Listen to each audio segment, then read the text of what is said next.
کیسے ممکن ہے کہ حضور کا مقصد بعثت پایہ تکمیل کو نہ پہنچے اور قیامت آ جائے، دنیا ختم ہو جائے؟ ناممکن۔ دنیا کے خاتمے سے پہلے وہ وقت آ کر رہے گا جب کل کرۂ ارضی پر اللہ کا دین اسی طرح غالب ہو جائے جیسے کہ محمد عربی صلی اللہ علیہ وسلم کے دست مبارک سے جزیرہ نما عرب میں غالب ہوا۔ اگر نہیں ہوتا تو تکمیل نہیں ہوئی۔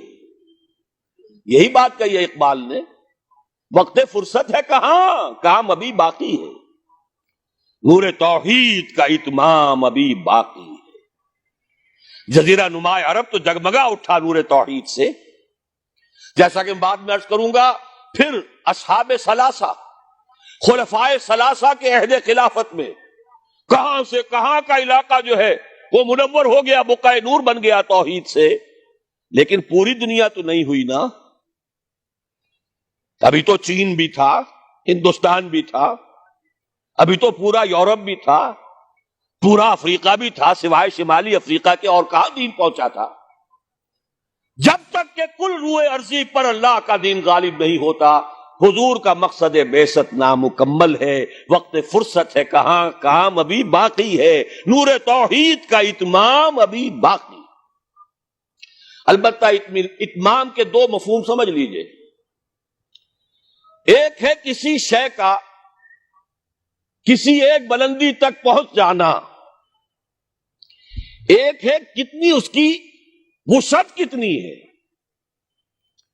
اتمام دین اور دین کا غلبہ جزیرہ نما عرب میں تو کامل ہو گیا، اس میں کوئی شک نہیں، لیکن کل روئے ارضی پر نہیں ہوا، توسیع ہونی ہے۔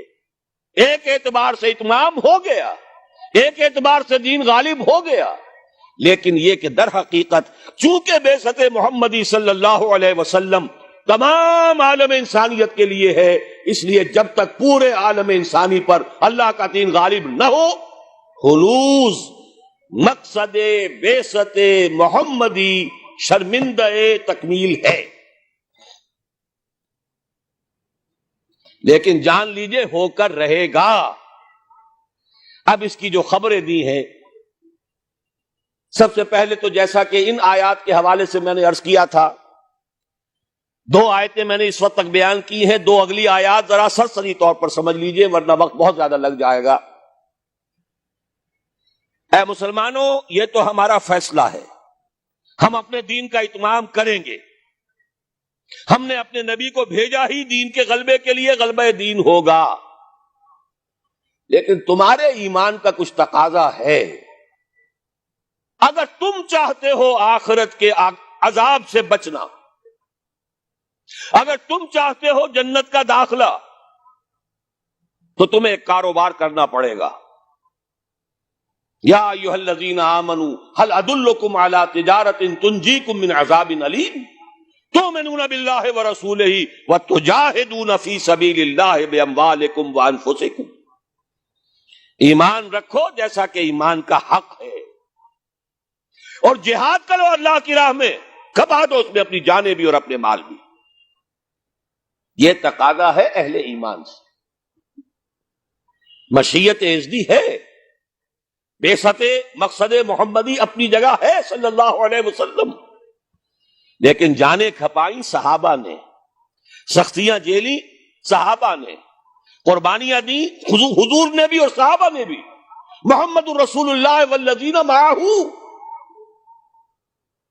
یہ الفاظ کہاں آئے ہیں؟ سورہ فتح کی اس آیت کے بعد، هو الذی ارسل رسولہ بالہدی ودین الحق لیظہرہ علی الدین کلہ وکفی باللہ شہیدا محمد الرسول اللہ والذین معہ اشداء علی الکفار رحماء بینہم الی آخر الآیہ۔ البتہ اس کے بعد فرمایا مسلمانوں، چونکہ یہ سورت نازل ہوئی ہے غزوہ احزاب کے بعد، سورہ صف، مسلمانوں ہم نے تمہیں ٹھوک بجا کر دیکھ لیا، تم نے ایمان اور جہاد کے تقاضے پورے کر دیے، تم نے اپنے ایمان کی صداقت کا وافر ثبوت فراہم کر دیا، لہذا خوشخبری سنو۔ یہ خوشخبری کب دی جا رہی ہے؟ جبکہ محمد الرسول اللہ کو 18 برس ہو چکے ہیں کام کرتے ہیں، جبکہ صحابہ پر سختی اپنے عروج کو پہنچ چکی ہے غزوہ احزاب میں۔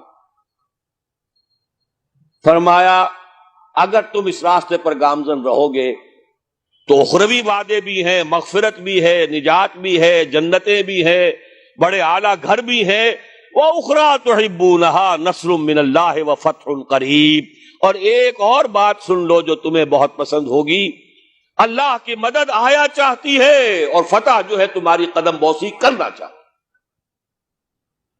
یہی وجہ ہے کہ غزوہ احزاب کے بعد حضور نے فرما دیا تھا صلی اللہ علیہ وسلم، لَن يَغْزُوكُمْ قُرَيْشٌ بَعْدَ عَامِكُمْ هَٰذَا وَلَٰكِنَّكُمْ تَغْزُونَهُمْ، مسلمانوں قریش میں اب جان نہیں ہے، وہ دوبارہ کبھی تم پر چڑھائی کر کے نہیں آ سکیں گے، بس ختم۔ یہ آخری مرحلہ تھا، جیسے حضور کے اوپر جو شدائد اور جو سختیاں تھیں اس کا کلائمیکس یوم طائف ہے، اسی طرح صحابہ کرام پر من حیث الجماعت